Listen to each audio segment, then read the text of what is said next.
ஸ்ரீமதே ராமானுஜாய நமஹா. ஒரு ஸ்ரீ வைஷ்ணவனானவன் எப்படி 12 திருமண் காப்புகளையும் அதன் நடுவே ஸ்ரீசூர்ணங்களையும் தரிக்க வேண்டும், அதிலே எந்தெந்த மந்திரங்களை சொல்லி அந்தந்த எம்பெருமானை தொழ வேண்டும் என்பதையெல்லாம் மிகவும் விரிவாக பார்த்தோம். நாம் இதுபோலவே 12 திருமண் காப்புகளையும் எட்டுக்கொண்டு மிச்சமுள்ள திருமண் காப்பை தலையிலே தேய்த்து கொள்ள வேண்டும், கைகளை அலம்புதல் முதலானவற்றை செய்யக்கூடாதுன்னு பார்த்தோம். இப்போ ஒரு சங்கடம், ஒரு காலமின்மை இந்த மாதிரி இருக்கும் பொழுது ஒரே ஒரு திருமண் காப்பு மட்டும் எட்டுக்கலாமா அப்படின்னா, பொதுவாக 12 திருமண் காப்புகள் தான் எப்பையும் எட்டுக்கொள்ள வேண்டும். எப்பொழுது தீர்த்தம் ஆடினாலும், அது காலம்பறையாக இருந்தாலும் சரி, சாயங்காலம் மறுபடி தீர்த்தம் ஆடினாலும் சரி, எப்பொழுது தீர்த்தம் ஆடினாலும் 12 திருமண் காப்புகளையும் எட்டுக்கொள்ளலாம். அது காலம்பரை தான் எட்டுக்கொள்ளணும், சாயந்தரம் தீர்த்தம் ஆடினா எட்டுக்கொள்ளக்கூடாதுங்கிற மாதிரி நியமங்கள் கிடையாது. ஒருவன் தீர்த்தம் ஆடினாலே இந்த திருமண் காப்புகளை கண்டிப்பாக 12ஐயும் தரிக்க வேண்டும். அப்படி முடியாவிட்டால் என்ன பண்ணலாம் அப்படின்னா, தாமோதரம் கேசவம் ச புன்றேஷுன பரித்யஜேத்துன்னு சொல்கிறது சாஸ்திரம். இப்போ முதல் திருநாமமான கேசவனையும் கடைசி திருநாமமான தாமோதரனையும் எப்பொழுதும் புன்றங்களிலே விடக்கூடாது. அப்போ என்ன ஆயிற்று? இப்போ நெற்றியிலே எட்டுக்கொள்ளக்கூடிய திருமண் காப்பை கண்டிப்பாக எட்டுக்கொள்ள வேண்டும். அதற்கு பிறகு பின்னங்கழுத்திலே எட்டுக்கொள்ளக்கூடிய தாமோதரன் கடைசி திருமண் காப்பு, அதை கண்டிப்பாக எட்டுக்கொள்ள வேண்டும். இது ரெண்டுத்தையாவது எட்டுக்கொள்ள வேண்டும். இப்போ எப்பொழுதும் நெத்தியில் மட்டும் எட்டுக்கொள்ளக்கூடாது. இப்போ எப்போ திருமண் காப்பு எட்டுக்கொண்டாலும் நெத்தியிலும் பின்னங்கழுத்திலுமாவது குறைந்தபட்சம் இந்த 2 திருமண் காப்புகளையாவது நாம் எட்டுக்கொள்ள வேண்டும் என்று சாஸ்திரம் கூறுகிறது. ஆக இப்படி திருமண் காப்புகளை தரித்து கொண்ட பிறகு என்ன பண்ண வேண்டும்னு பார்த்தோமாகில், இப்போ முதல்ல தீர்த்தமாடினான், தீர்த்தமாடிவிட்டு நல்ல வஸ்திரங்களை தரித்து கொண்டு திருமண் காப்பை தரித்து கொண்டு விட்டான் இவன். இந்த ஸ்ரீ வைஷ்ணவன், பிரபன்னனான ஸ்ரீ வைஷ்ணவன் திருமண் காப்புகளை தரித்து கொண்ட பிறகு இவன் இன்னும் சில விஷயங்களை தரித்து கொள்ள வேண்டும். அதாவது பத்மாட்ச மாலை, துளசி மணி மாலை என்று இந்த 2 ரொம்ப சுப்பிரசித்தமாக நிறைய உத்தமமான ஸ்ரீ வைஷ்ணவர்கள்லாம் இதை தரித்து கொண்டு கழுத்தில் மணி மாலைகள்னு சொல்லுவார்கள். இந்த மணிமாலைகளை தரித்து கொண்டு வரக்கூடிய அழகை சேவித்திருப்போம் பெரிய பெரிய உத்தமமான ஸ்ரீ வைஷ்ணவர்கள் எல்லாரும். இதை ஒருவன் கண்டிப்பாக தரிக்க வேண்டும். ரொம்ப பிரசித்தமான ஒரு ஸ்லோகம், ஏ கண்ட லக்ன துளசி நளினாட்ச மாலான்னு ஆரம்பிக்கக்கூடிய ஒரு ஸ்லோகம். அதில் என்ன சொல்கிறது? ஒரு ஸ்ரீ வைஷ்ணவன்னா அவனுக்கு குறைந்தபட்சம் அவனை பார்த்தா என்னென்ன அடையாளம் இருக்க வேண்டும்னா, அவன் கழுத்திலே துளசி மணி மாலையும் பத்மாட்ச மாலையும் இருக்க வேண்டும், அவன் நெற்றியிலே திருமண் காப்பை தரித்திருக்க வேண்டும், எம்பெருமானினுடைய சங்க சக்கர சின்னங்களை அவன் தோளிலே தரித்திருக்க வேண்டும். இப்படிப்பட்டவன் தான் வைஷ்ணவன்னு சொல்கிறது. ஆகையாலே ஒவ்வொருவரும் தினந்தோறும் ஏதோ ஆச்சாரியர்கள் தரிக்கணும், சிஷ்யர்கள் தரிக்கக்கூடாது, இந்த மாதிரி ஒரு நிர்பந்தம் இல்லை. ஸ்ரீ வைஷ்ணவர்களாக இருக்கக்கூடிய அனைவருமே தரிக்க வேண்டியது இந்த பத்மாட்ச மாலை, துளசி மாலை. இன்னார் இணையாருன்னு இல்லாமல் அனைவராலும் தரிக்கப்பட வேண்டியது. ஸ்திரீகளுக்கு கிடையாது, புருஷர்களுக்கு மட்டும் இந்த பத்மாட்ச துளசி மாலைகளை தரிக்க வேண்டும். அதாவது தாமரை மணின்னு இருக்கும். இந்த தாமரை மணியினாலே செய்யப்பட்ட அந்த தாமரைக்கு நடுவிலே இருக்கக்கூடிய ஒரு மணி, இந்த தாமரை மணின்னு ரொம்ப பிரசித்தமாக கிடைக்கும். இந்த நல்ல தாமரை மணி ஒரிஜினலாக பார்த்து வாங்கி அந்த தாமரை மணியிலே வெள்ளியிலேயோ தங்கத்திலேயோ அவரவர்கள் வசதிக்கேற்ப மாலைகளை தொடுத்து நாம் மாலையை தரித்து கொள்ள வேண்டும். அதே மாதிரி துளசி மணி, துளசி மணின்னு துளசியினுடைய காஷ்டம், அந்த மரத்திலிருந்து பண்ணக்கூடிய மணி, அந்த மணியை நாம் தரிக்க வேண்டும். இந்த துளசி மணி இந்த காலத்தில் எந்தெந்த ஆக்காரத்திலேயோ வருது, என்னென்ன ஷேப்ஸ்லேயோ வருது. ஆனாலும் பொதுவாக இதுக்கு ஷேப்புக்கு ஒரு பிரமாணம் இல்லாவிட்டாலும் சிஷ்டர்கள் என்ன தரித்தார்கள்னு பார்த்தோமாகில், பெரும்பாலும் ஸ்ரீ வைஷ்ணவ சம்பிரதாயத்தைச் சேர்ந்த பெரியோர்கள் எல்லாரும் ஒரு உருண்டையாக இருக்கக்கூடிய துளசி மணியை தான் தரித்திருந்தார்கள். கிட்டத்தட்ட பார்க்க பத்மாட்ச மணி போலேயே இருக்கும். பத்மாட்ச மணியில் வேறு ஷேப்லாம் பண்ண முடியாது, அது ஒரே மாதிரி தான் இருக்கும். இந்த துளசி மணி என்னென்ன ஆக்காரத்துலேயோ இன்றைக்கி வந்துடுது. மிஷின்லாம் வந்த பிறகு அது இன்னும் பிருந்தாவனம் போன்ற விதேசங்களில் போய் பார்த்தா இன்னும் எவ்வளவோ ஆக்காரத்தில் இந்த துளசி மணி கிடைக்கிறது. இன்னும் பற்பல சம்பிரதாயஸ்தவர்களும் இந்த துளசி மணியை பயன்படுத்துகிறபடியினால அவரவர்களுக்கு ஏற்ற மாதிரி இந்த துளசி மணியை வடிவமைத்து கொள்கிறார்கள். ஆனால் நமக்கு ஸ்ரீ வைஷ்ணவர்களுக்கு இது எப்படி சிஷ்டாச்சாரத்தில் வந்திருக்குன்னா, ஒரு சுண்டைக்காய் அளவோ, இந்த சுண்டைக்காவோட சின்ன அளவோ, இல்லை அதோட கொஞ்சம் பெரிய அளவோ, இந்த பார்க்க தாமரமணி மாலை, தாமரமணி மாதிரியே இருக்கிற மாதிரி ஒரு ஆக்காரமோ, இந்த மாதிரி ஒரு பெரிய அளவுகள் தான் பூர்வர்கள் தான் தரித்திருந்தார்கள். அதனால் அதையே நாம் தரித்து கொள்வோம் இந்த துளசி மணியிலே.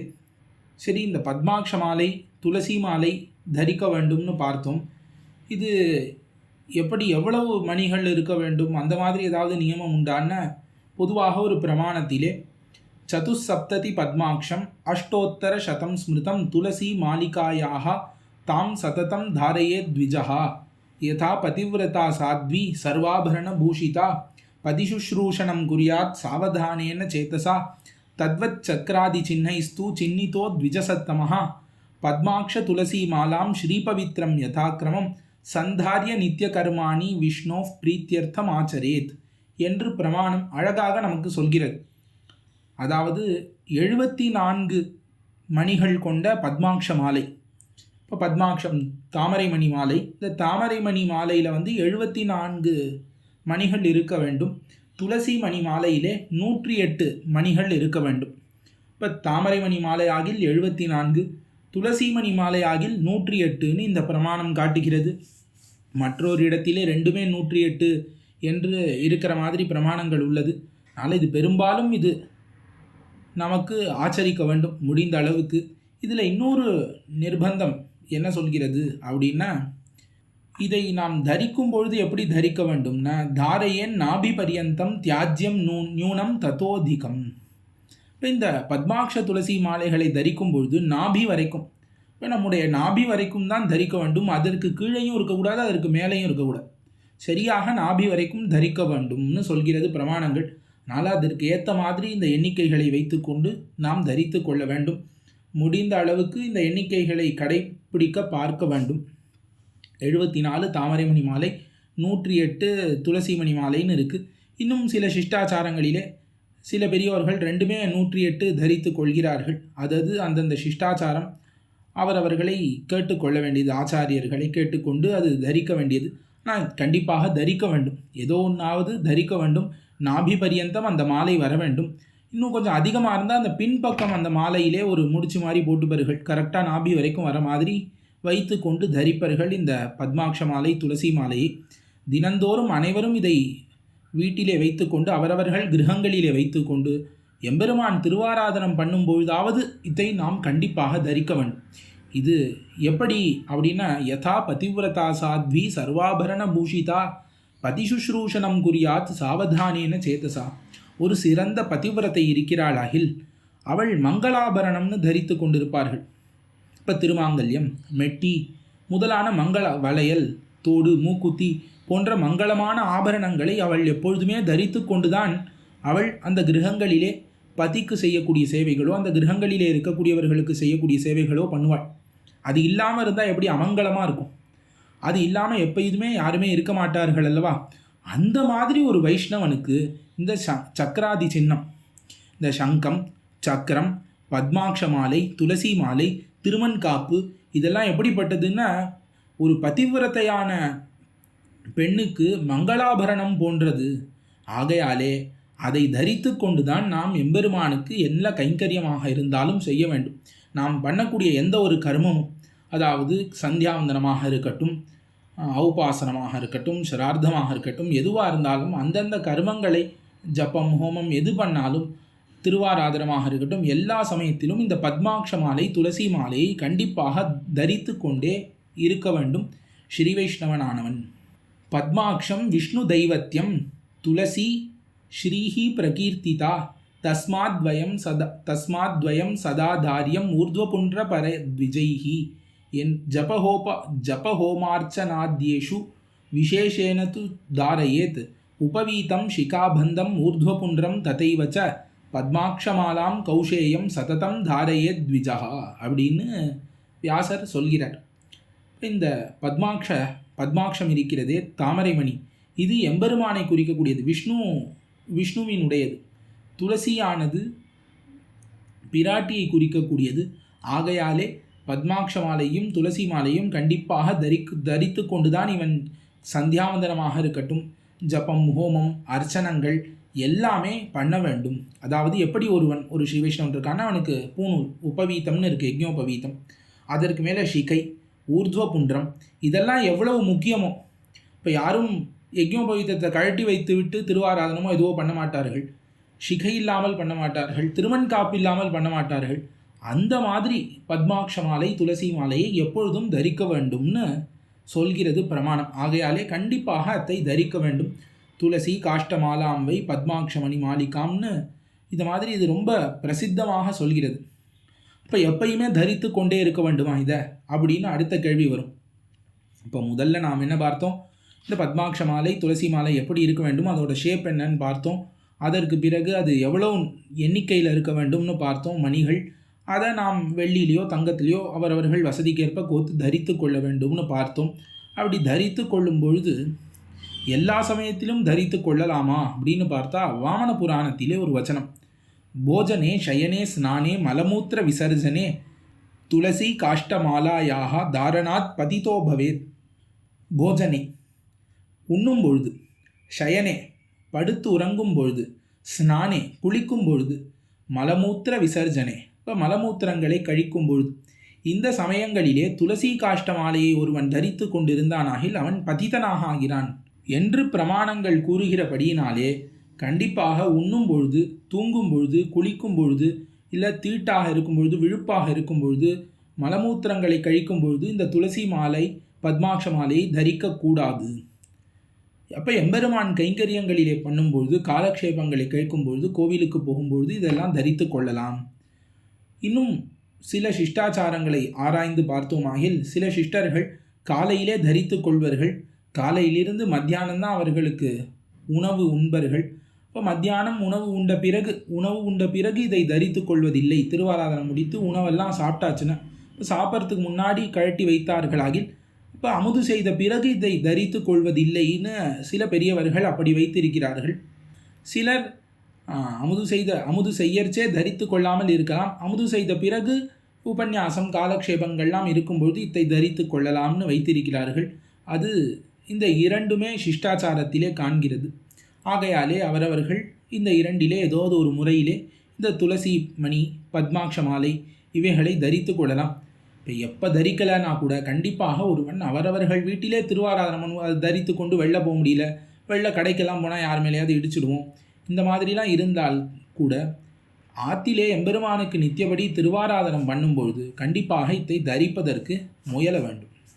இப்போ வேத பாராயணம் பண்ணக்கூடியவர்களோ, அருளிச்செயல் சேவாகாலம் பண்ணக்கூடியவர்களோ, சந்தியாவந்தனம் பண்ணும்பொழுதோ, அருளிச்செயல் சேவாகாலம் பொழுதோ இதெல்லாம் கண்டிப்பாக நாம் தரித்து கொள்ளலாம். இது ஒன்று. இதற்கப்புறம் பவித்திர மாலை, அதாவது பவித்ரோத்சவம்னு எம்பெருமானுக்கு நடக்கும். அந்த பவித்ரோத்சவ காலத்திலே பிரதிஷ்டை செய்து பவித்திர மாலைகளை எம்பெருமானுக்கு சாத்துவார்கள். ஸ்ரீமத் பவித்திரம்னு சொல்லக்கூடியது.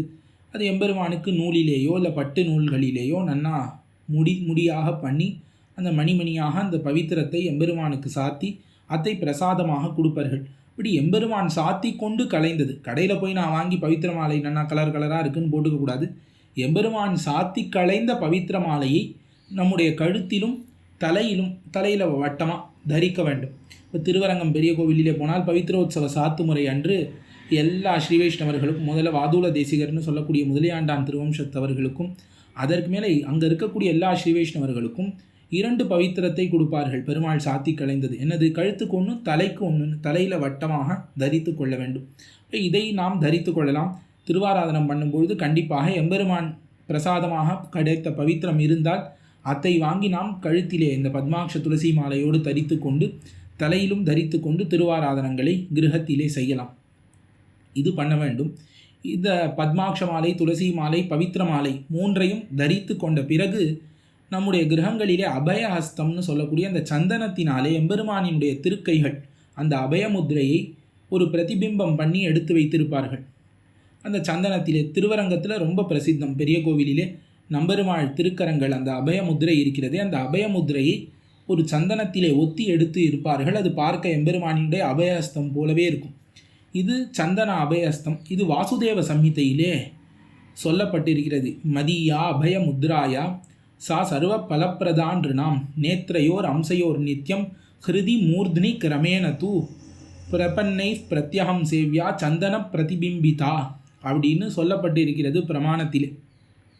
இப்போ என்ன பண்ணணும், இந்த அபயஹஸ்தத்தை திருமண் பெட்டியிலே வைத்திருப்பார்கள். திருமண் பெட்டியில் 3 அடுக்கு இருக்கும்.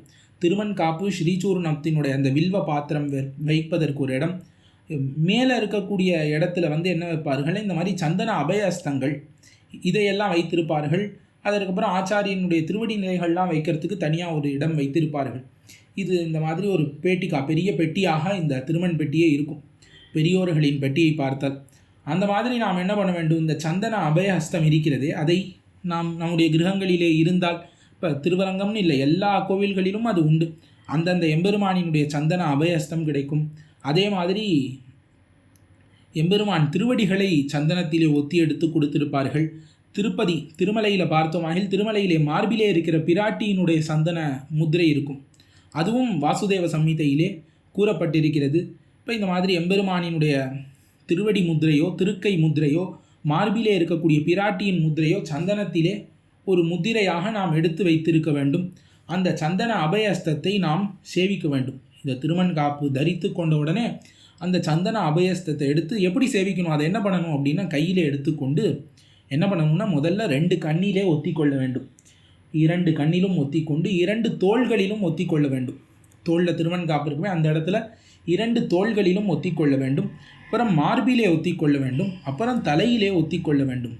நேத்ரயோகோ அம்சயோகோ நித்தியம் ஹிருதி மூர்த்னி கிரமேண தூ அப்படின்னு பிரமாணம் காட்டுகிறது. அப்போ என்ன பண்ணணும், அபயஸ்தத்தை எடுத்து 2 கண்ணிலே 2 தோள்களிலே மார்பிலே தலையிலே இப்படி ஒத்தி கொண்டு அந்த எம்பெருமானை மனதாலே தியானித்து அதை திருப்பி பெட்டியிலே வைக்க வேண்டும். இந்த மாதிரி பற்பல எம்பெருமான்களினுடைய அபயஸ்தங்கள் இருந்தால் ஒவ்வொன்றுத்தையும் எடுத்து இந்த மாதிரி தினந்தோறும் நாம் தொழ வேண்டும். ஆக இந்த பதிவிலே நாம் என்ன அறிந்து கொண்டோம் என்றால், திருவன்காப்பு தரித்து கொண்ட பிறகு ஒருவன் துளசிமணி மாலை, பத்மாட்ச மாலை, அதற்கு மேலே பவித்திர மாலை இதெல்லாத்தையும் தரித்து கொண்டு சந்தன அபயஸ்தங்கள், சந்தனத்திலே பிரதிபிம்பித்தமான அபயஸ்தங்களை நாம் எடுத்து அந்த எம்பெருமானை ஸ்மரித்து கொண்டு அதை நம்முடைய உடம்பிலே ஒத்தி கொள்ள வேண்டும் என்பதாக இன்று நாம் பார்த்தோம். இதுதான் இதோட சுருக்கம். இதற்கப்புறம் என்ன பண்ண வேண்டும்ங்கிறத நாம் பார்க்க இருக்கிறோம். அதாவது ஸ்ரீபாதீர்த்தத்தை எடுத்துக்கொள்ளுதல் முதலானவைகளை பண்ணணும். அதற்கு முன்னாடி இது புருஷர்களுக்காக வந்திருக்கு. ஸ்திரீகள் காலையில் எழுந்ததிலிருந்து இந்த சமயம் வரைக்கும் என்ன பண்ண வேண்டும், அவர்கள் என்னென்னலாம் ஆச்சரணம் பண்ண வேண்டும்ங்கிறத ஒரு பதிவாக பார்த்துவிட்டு அதற்கு பிறகு ஸ்ரீபாதீர்த்தத்தை எப்படி சேர்த்து கொள்ள வேண்டும் என்பதை நாம் அறிவோம். ஆழ்வார் திருவடிகளே சரணம். எம்பெருமானார் திருவடிகளே சரணம். ஜீயர் திருவடிகளே சரணம்.